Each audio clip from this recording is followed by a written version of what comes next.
Welcome to episode 186 of the Ski Podcast, and thanks for joining us, listener. Today we're going to be finding out about autumn skiing in Austria, what's new in Aspen for this winter, and might even touch on golf in the mountains as well.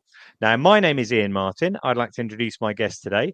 Joining us for the first time is Rana Dershowitz, who is a vice president at Aspen Snowmass. Hi, Rana. How are you? Doing well. How are you this morning? Yeah, very good. May I ask where you are today? I am in the middle of London. Right. Okay. You're over here. I guess it makes sense that you're on a British podcast at the time. What are you doing over here in the UK?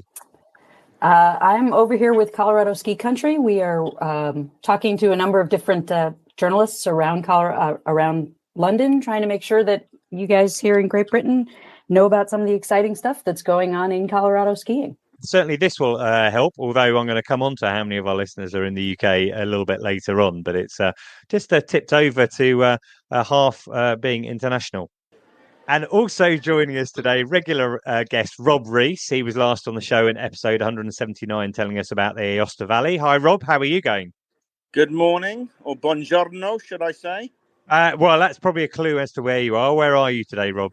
I'm in Rome, actually. I've come to watch the Ryder Cup with some friends of mine. So I'm just very kindly sat in the Peroni Beer Lounge. They give me a nice corner so I can do this podcast for you, Iain. And have they thrust a beer into your hand as well, Rob? Well, they have tried to, but I thought I'd remain professional till at least 10 o'clock. Excellent. Well, I'm very jealous to hear that you're at the Ryder Cup. I'm not a huge golf fan, but it is the apex of golf to be able to watch a competition like that, and it's one of the ones that I follow on a regular basis. We're going to be talking about golf later on.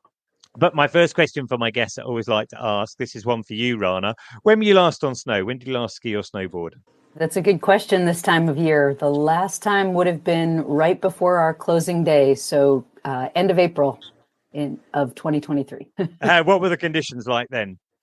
You know, we actually had a spectacular season. We were at 140+% of average snow, so it was amazing. We ended up having to close so that we could do the expansion work that we're doing this summer. So we actually had enough snow to keep going, but had to close because we had to clear the roads so that we could bring some of the equipment up to the top of the mountain. Right. Okay. And what about yourself, Rob? I mean, we talked to you about the Aosta Valley. Was that the last time you were skiing? Well, on real snow it was La Tuile on the 2nd of April. We had almost the best day of the whole season then. And then I met up with you and a few of the other ski industry people at the Snow Centre. I think that was sometime in May, and we had about 25 runs on the slope there on the little drag lift. So that was probably the last official time. Yeah, well, it still counts indoors as well. Much better being in the mountains, but any day that you get to go skiing is a good one. Now, I've got a couple of bits of news to cover. First up. Firstly, we've got National Snow Week coming up very soon now. Coming up next month, there's ski shows going on in Birmingham and in London. I highly recommend all of our listeners who are in the UK, if they can get to those, they should go along. There are going to be lots of different things going on. Have a look at their website, nationalsnowweek.com. One of the things I can definitely recommend is that you'll be able to watch the Ski Podcast live, where I'll be there with a number of guests and we talk about different destinations. And also, I'm going to be doing a presentation about train travel, where I've got panels with different people on from Ingham's and the Austrian Tourist Board, Flight Free UK, Travel Ski. Going to be covering all different options for traveling by train to the Alps. And in those Ski Podcast live sessions, we're going to be covering destinations like Iraq, Japan, Turkey, Uzbekistan, and Rocarazzo, my trip to the Apennines. So you can get into the show for free if you want to. You just need to go to nationalsnowweek.com and use the code SKIPODCAST, but you have to use that before the 1st of October if you want to get in for free. So hopefully, I look forward to seeing you there. We'll have one more podcast, I think, before that happens. The shows happen in mid and late October. But if you are at the show, do come up and say hello. Also coming up during October, thank you for all those supportive messages. Regular listeners will know that the Ski Podcast has been nominated as Best Broadcast Programme in the Travel Media Awards, which is very exciting. We're up against entries from the BBC and the Discovery Channel as well. The awards are going to be on the 23rd of October at the Savoy Hotel. So again, we'll have another podcast before then, but you can wish us luck. But moving on to skiing and to current affairs, we're getting closer to winter. There has been some snow in the last week in the Alps, and I've noticed over in Colorado as well. But you can ski at the moment in Zermatt. I was skiing there, was it last month now? Yes, it was last month. And you can ski in Saas Fee as well, Hintertux and Pitztal in Austria. And over the next month, we'll see Solden, Stubai, Les Deux Alpes, Kitzsteinhorn, all opening up. And I think Aspen's probably opening in November. Is that right, Rana? That's right. We always open the third week of November, American Thanksgiving. Yeah. Okay. Thanksgiving. That makes sense. Now, we had Gethin telling us about skiing in Solden in episode 159. And specifically, I'm talking about skiing in autumn. But Rob, one of the reasons I wanted to have you on today is that you have done quite a bit of skiing in autumn, mainly in Austria, I think. I wondered if you could, if I could ask you a little bit about that. Maybe starting with Stubai. Yeah, Stubai. I mean, obviously, the most of the glaciers in Austria are in the Tyrol region. I think you mentioned Kaprun, which is in Salzburgerland, but there's 5 glaciers in the Tyrol area. TyrolerGlacier.com, I think, is the website. But for me, Neustift and Stubai is the best. I've been going there for probably 4 or 5 times with my brother. It's almost like our season opener, sort of middle of November, and we basically early to middle of November, and we go to what's called the Testival, a big ski test there that's run on the glacier. It's a pretty extensive glacier above Neustift. A lot of runs. I think it's about 45k. It's a great place to ski normal season as well because it's got some brilliant valley runs. But I've been going there for quite a while. We've had a wonderful time. You get to see all the manufacturers, all the the ABS rucksacks, the helmets, latest cosmetics, all sorts of things. You normally can pick up a few bits and pieces as well along the way, but definitely Stubai is excellent. Oh, so you're a journalist. Is this open to the public? Can anyone go along to this test and try all these things? Yes, it is. I mean, I did it originally. It was sponsored for 20 odd years by Sportscheck, which is the big ski shop in Munich. And because I lived in Switzerland and I speak German, I sort of got to find out about it. But you can, and I think if you go on the website, we can give the website details later on. You can book into the. It's actually called the Intersport Schneetage, the Intersport Snow Days now. And there's a series of events going on through October. There's also a festival for free riding as well, which is actually free. But I think if you go to the main Intersport Schneetage, there's a cost for the test, but also they package it up into great weekends with your lift passes. And obviously, the good thing is you don't need to hire skis because there's all the manufacturers there, mainly Austrian manufacturers, but you get a lot of the other free ride ski brands there. So it's a brilliant time, and it really does get you into the mood. And the tourist board in Neustift put on a bit of a party on the Saturday night. So it's a good way to start. And it's only it's just up the Brenner Pass. You come out of Innsbruck, so it's probably about 40 minutes drive maximum. But you can get a train, like a tram, goes all the way out of Innsbruck through the streets, and then it changes itself to a sort of mountain railway. And bizarrely, it goes up past the Bergheisel ski jump near there. So it's a beautiful little trip. So you don't need a hire car. So you can actually do a reasonable budget weekend. Excellent. I was actually going to ask you, whereabouts it is, because I've been into Innsbruck before, which is quite a thrilling landing for anyone who hasn't done it before. I think it's renowned as one of the most difficult ones that pilots try. I think they have to have special training to be able to land in Innsbruck, don't they? Two captains they have to have on board. Yeah, it's a Category A landing, and they have to have not a first officer and a captain, but they have to have 2 captains. Yeah, because it's that difficult. Yeah. And then from Innsbruck, so relatively short to get up to Neustift, and then the glacier itself. So I'm guessing that must be around the low thousands or 1,000 meters, something like that. Yeah, exactly. The base station. That's a good 15 kilometers drive up to the base station. But it's a beautiful Pininfarina, a brand new sort of cable car that goes up there. The most beautiful thing, very fast, and there's lots of buses up from town. So the Austrians do the whole sort of green. Thing very, very well generally. And the actual Stubai glacier, that's 3,000 plus, is it? Yes, absolutely. And there's a lot of skiing on there. And every year I've been, most of it's open. Obviously, some years you're skiing on concrete like ice rocks. Some years you're skiing on lovely powder. It just really depends how they've been with their early snow. Yeah, for sure. Well, I guess we're all obviously hoping for good early snow. What about Pitztal? You've been there as well in the autumn. Yeah, Pitztal. I went there. The very first time I went there was with my son Charlie, who lives in Switzerland and obviously done a lot of some podcasts for you during the pandemic. We went to the Benny Reich ski school because at one stage he was thinking, did he want to do some racing and stuff like that? He soon worked out that was too much like hard work and he just wanted to get his ski instructor badges. But my lovely son Charlie and I had a wonderful week in the Benny Reich ski school, and it was the week just before the Solden, giant slalom. So Pitztal has some of the highest glaciers and the steepest runs. So all the race teams were there the same week as us. And we were staying in a lovely hotel owned by a lovely chap called Sepp. And we had the German ski team in the hotel. We were sort of having breakfast with Maria Riesch, and we got all the tips from the German ski technicians how to do our skis. And then we had the Hermannator, Hermann Maier. He was giving out signed postcards. And then obviously the highlight was going up on the ski lift in the morning with Lindsay Vonn. So just having a chat with her on the T-bar. It's all a bit surreal because all the teams were there. And then obviously I love that actually. When you do go out to the glaciers, out of season, let's say, you do find those race teams in there. And I was lucky enough to share a T-bar with Dave Ryding in Saas Fee a few years ago.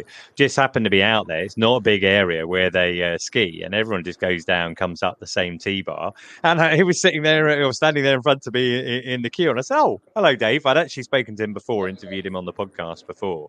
And was Hermann Maier still racing then, or was he just there?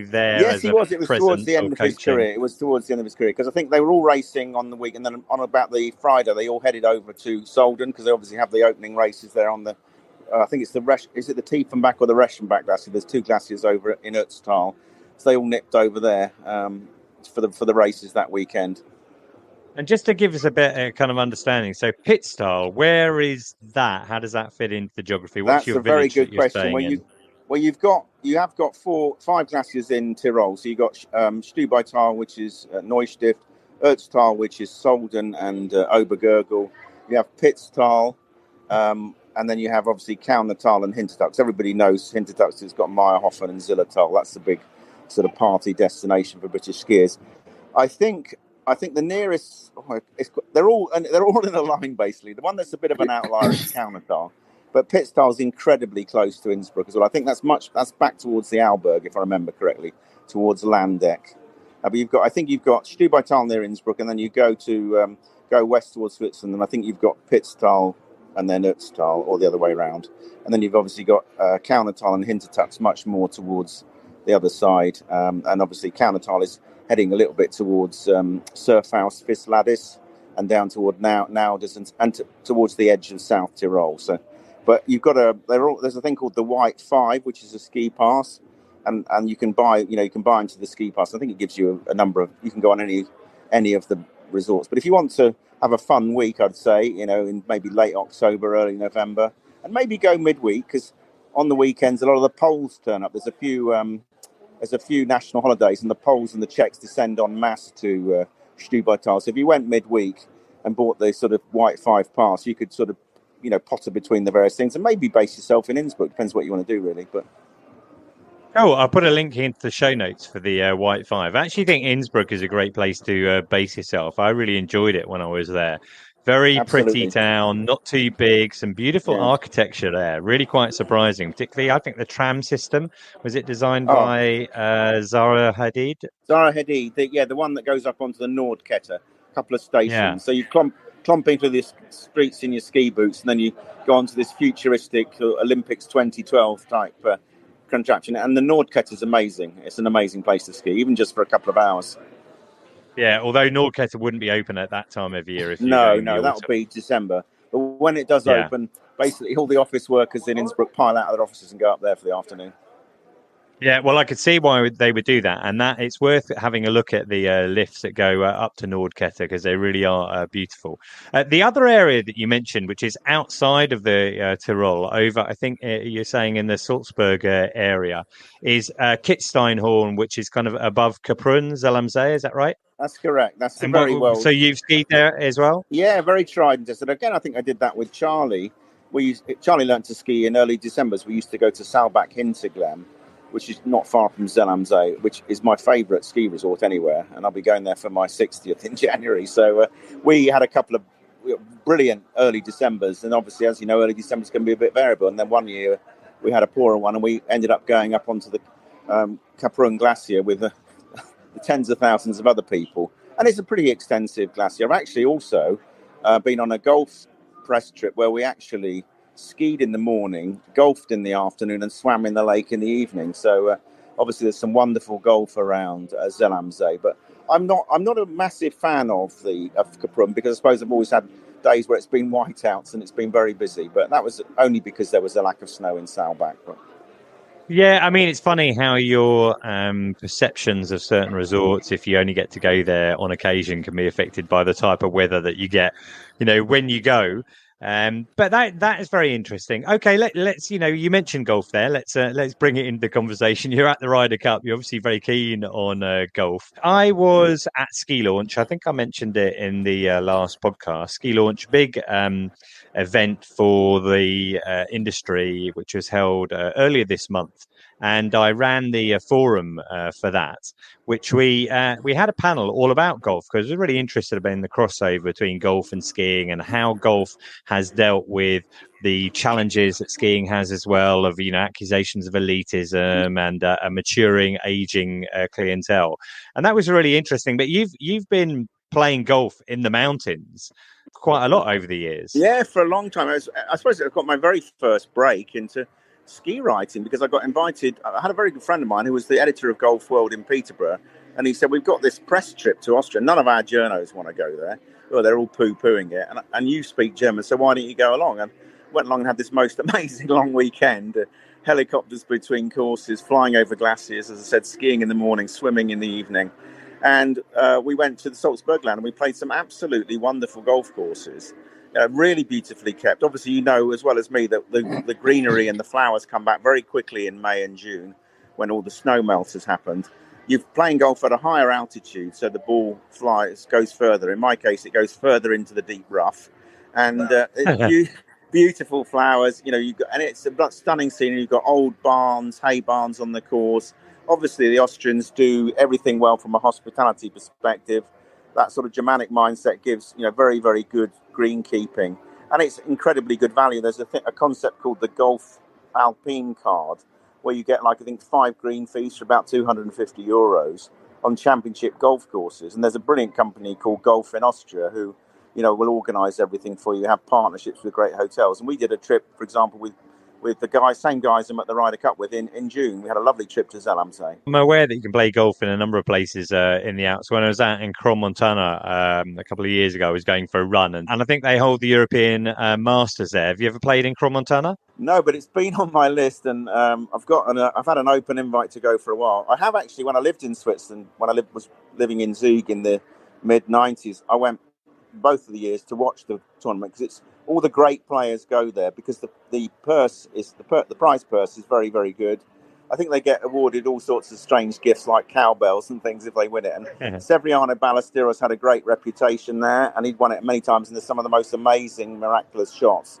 And this year it's been a particularly relevant tournament because that was the last qualifying event to get into the Ryder Cup. Crans-Montana, high altitude, ball goes a mile, so the professionals absolutely dominate the course.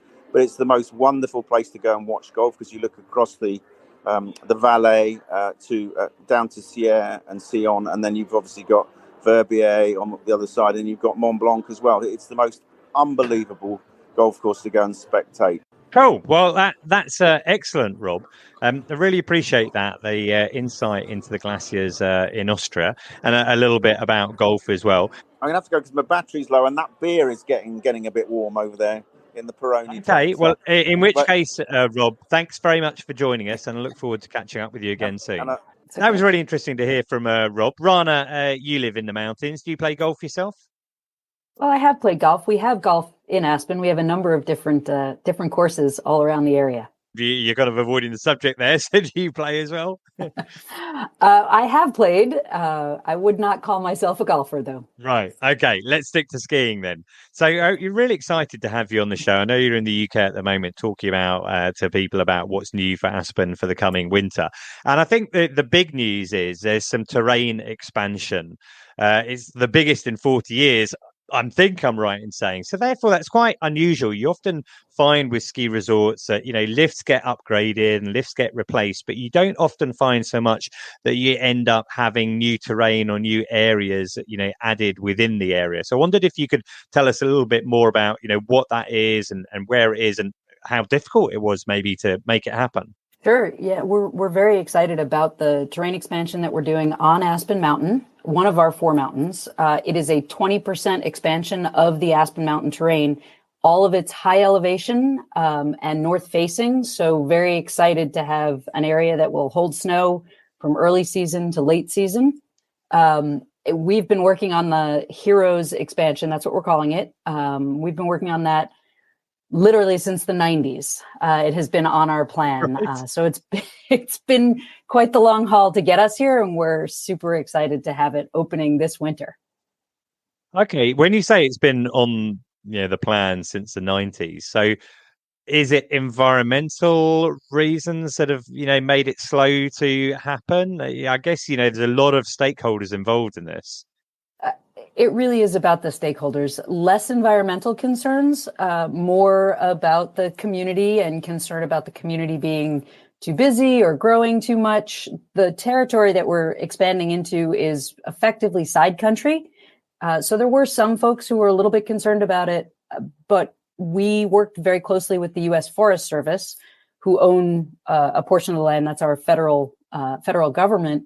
And they were extremely supportive of it. What we've done is expanded by mostly glading the terrain. So we're not clear cutting new trails. There are a couple of trails, but most of it are chutes and glades. And we've done that by taking out the downed, dead, and diseased trees, which are beneficial to the forest. So really been a positive story from an environmental perspective, because we're protecting the forest, helping to make sure that there are fewer forest fires, that the animals have light and that the plants have light.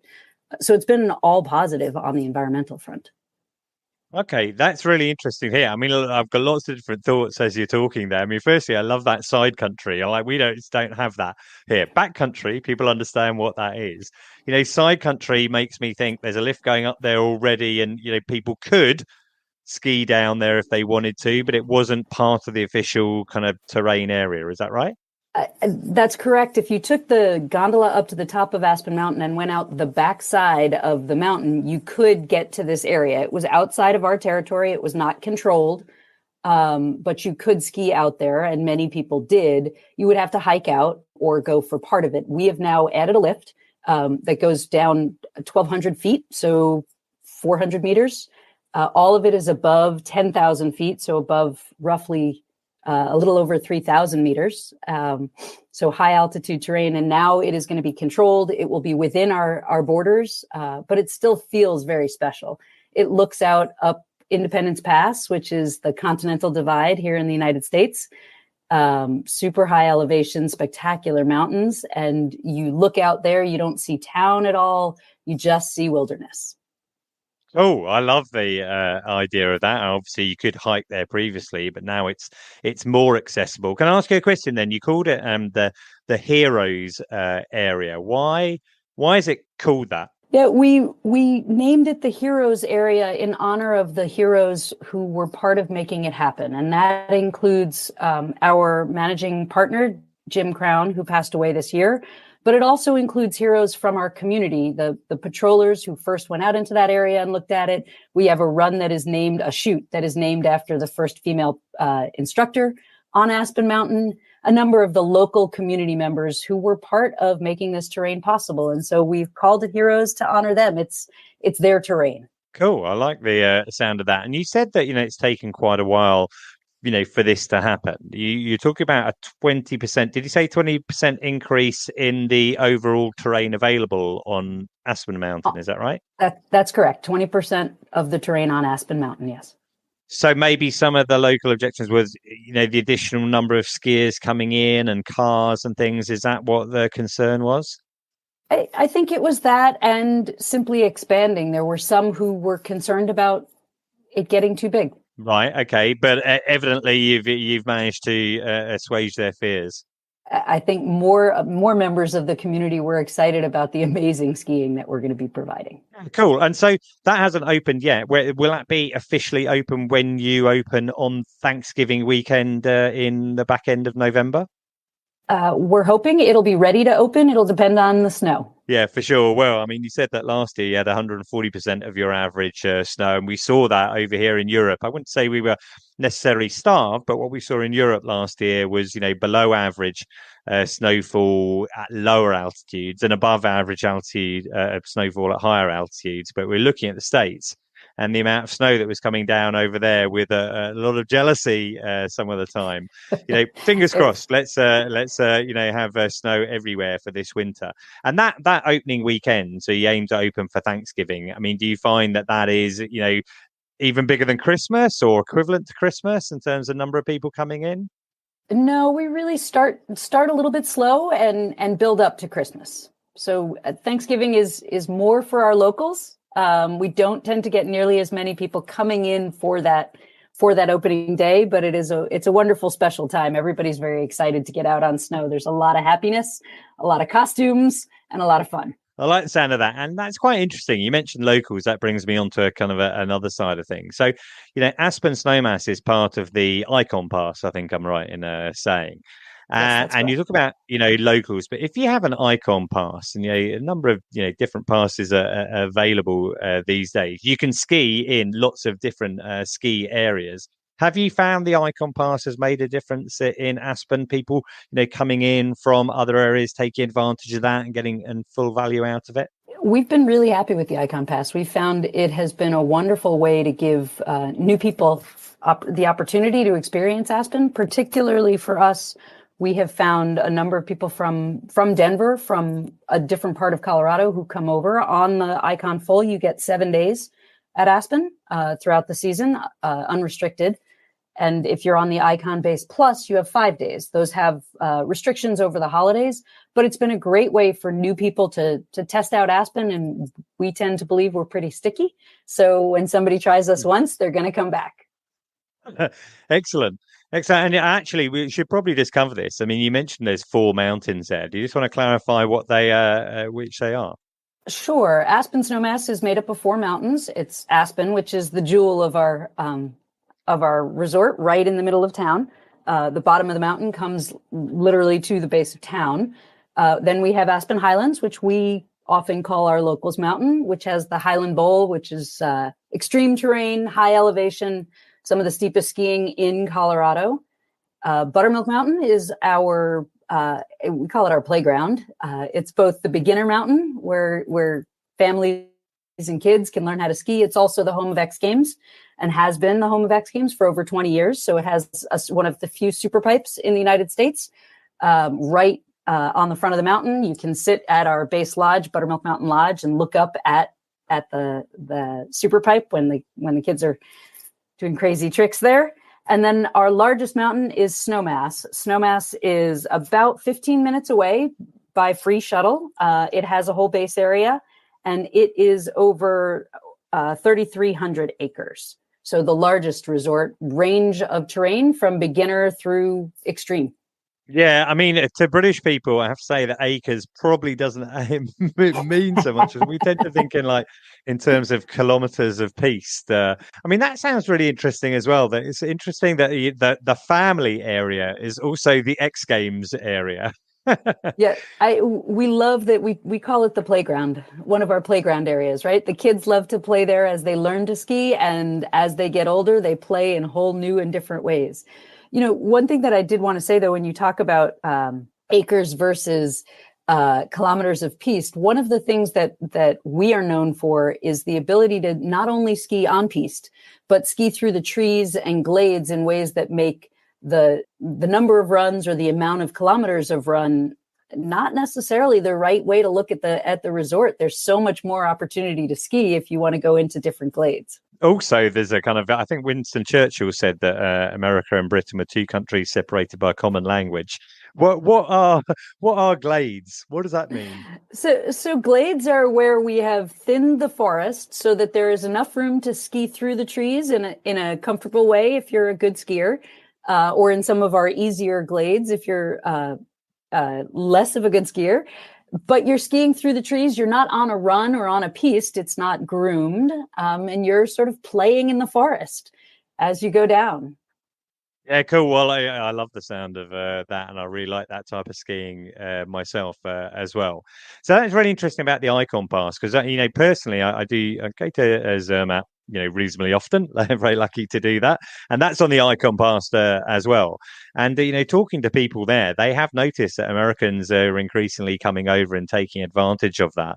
And I think I read somewhere that 70% of American skiers hold one of the passes, whether it's Ikon or Epic or something else. It's become a trend that is very significant in recent years. We were part of founding the Ikon Pass, and we did that because what we found is that at least American skiers, even the most loyal skiers, were taking a second ski trip somewhere else. And we wanted to support that. We wanted to honor that, enable skiers to really explore and do so in an economically reasonable fashion. And so our partnership on the Ikon Pass, what we did was create a pass that gives people access without overwhelming.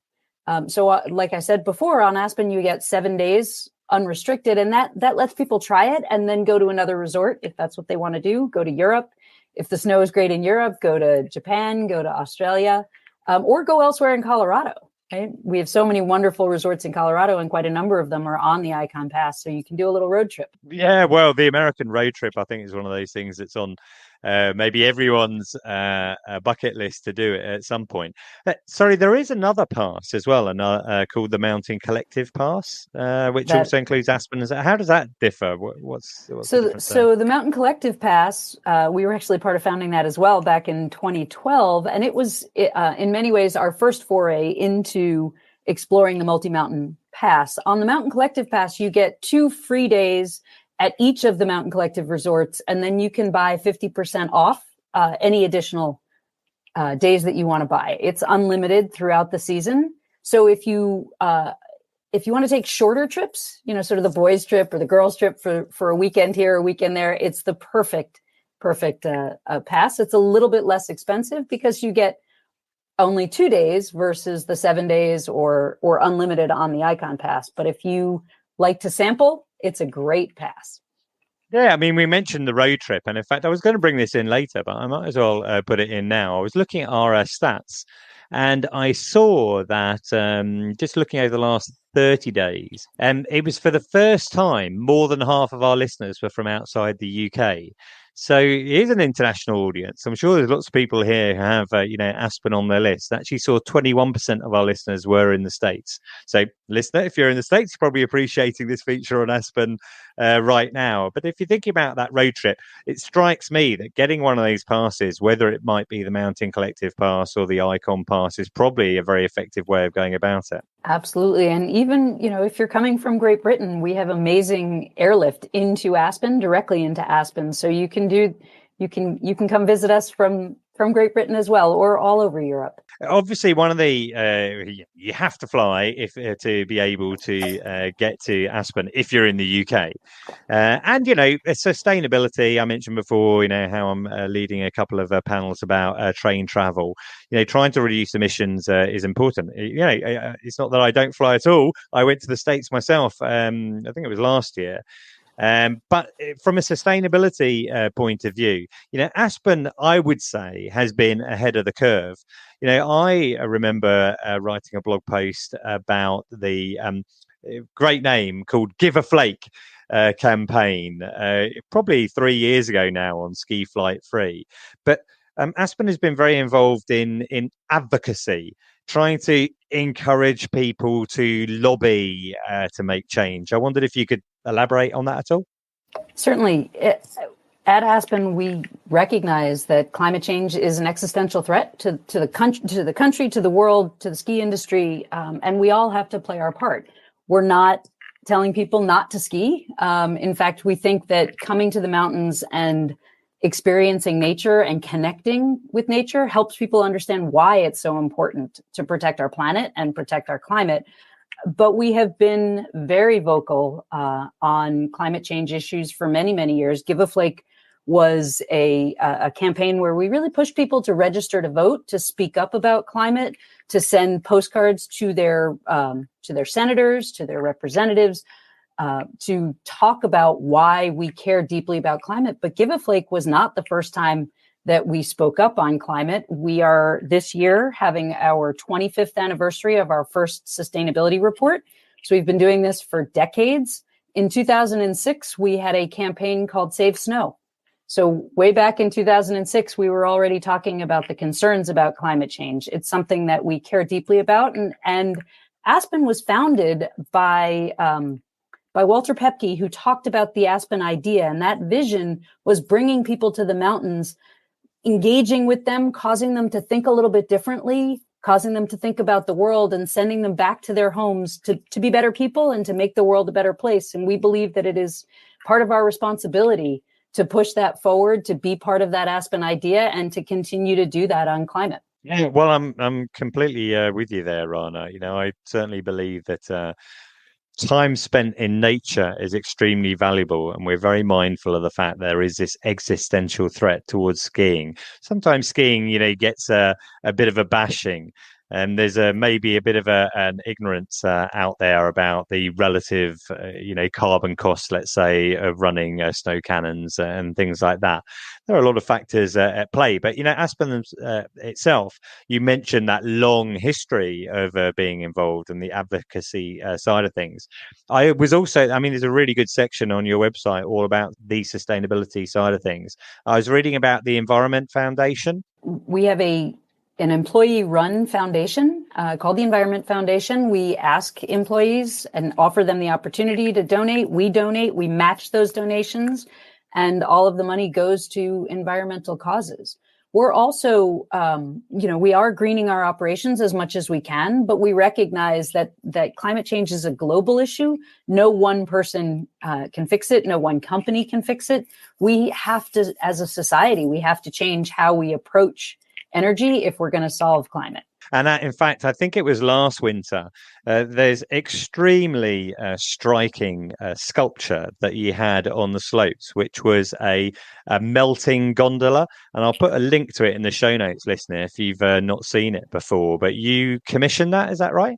We did. We commissioned it, and we really, again, want people to think a little bit differently. And so we've had a program called Art in Unexpected Places, where we bring art to bear throughout the mountains, in different places on our mountains. And in 2021, we commissioned the Melted Gondola. It's a gondola. It was a local artist, an image of a gondola sort of melting into the snow. And our goal really was to cause people to think about what melting snow looks like, what changing climate looks like, and speak up. Help participate. We're partners with Protect Our Winters. We suggested that they link to Protect Our Winters, that they donate, that they become members of it. Yeah, well, I will, as I said, put a link in there, but I think it is an extremely effective way of getting that message across so easily. They say a picture is worth 1,000 words. But you look at this and, it's impossible not to recognize that threat to the future of skiing and snowboarding, of mountain sports that represents. Well, and then we brought that melted gondola to bear at the World Cup the next year, and talked about the World Cup as the World Cup of Climate, where we worked together with FIS, the International Federation, and the U.S. Ski and Snowboard Association to bring climate to bear as people were coming to watch the World Cup. We had a panel on climate. We brought the melted gondola down so that, again, we just brought it front of mind. We feel like if we can cause people to think about it more and give them opportunities to speak about it, they'll speak up. And the more we can all speak up, the more we can change as a society and as a world. Oh, well, that is excellent, Rana. Thank you very much for that. And, keep up that great work there on sustainability. I look forward to following how things go with the new terrain with Heroes. And I'll put a link to that in the show notes as well.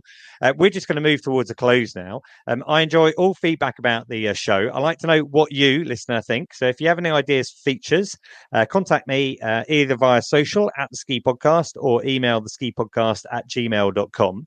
I have had a bit of feedback. Paul sent me an email. He was actually just saying, read the Travel Media Awards, hard work and imagination rewarded. So thank you, Paul. Heather Hannum also sent me an email. She said, still loving listening to your podcast with my daughter. Congratulations on your nomination. We should be able to buy you a glass of something fizzy rather than just coffee. That's very kind of you, Heather. And she's obviously referring to the fact that if you want it, you can buy me a coffee at buymeacoffee.com/ski podcast.